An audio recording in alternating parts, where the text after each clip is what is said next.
presented by Mahir Cinema.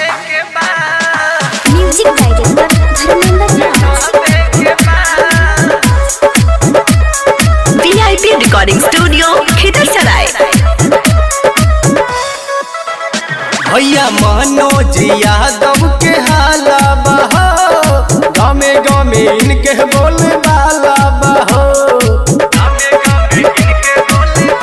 ए चाची भैया मनोज यादव के हाला बहो, गामे गामे इनके बोले वाला बहो।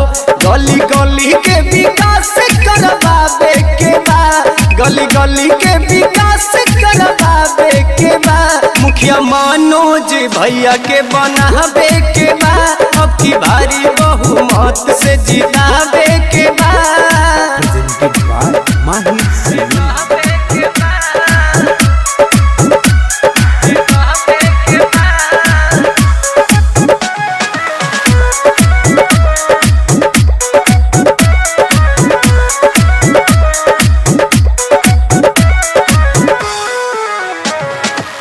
हरदम सेवा में रहिए तैयार हो, मौका दो भैया के अब की बार हो।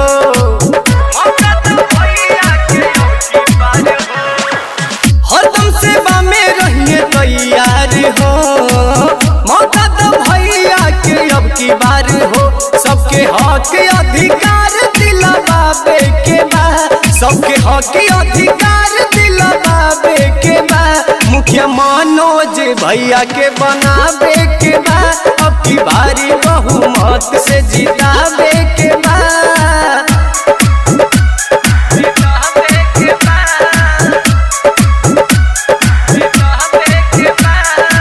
Presented by Mahir Cinema.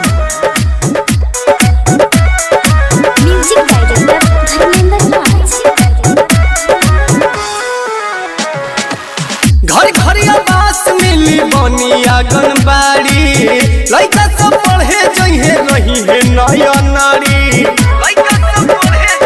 ए चाचा ध्यान दा, घर घर आवास मिली बनी आंगनबाड़ी, लइका सब पढ़े जइहे रही है नया नारी।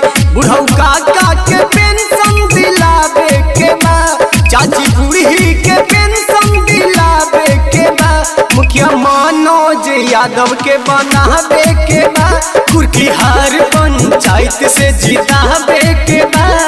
Presented by Mahir Cinema.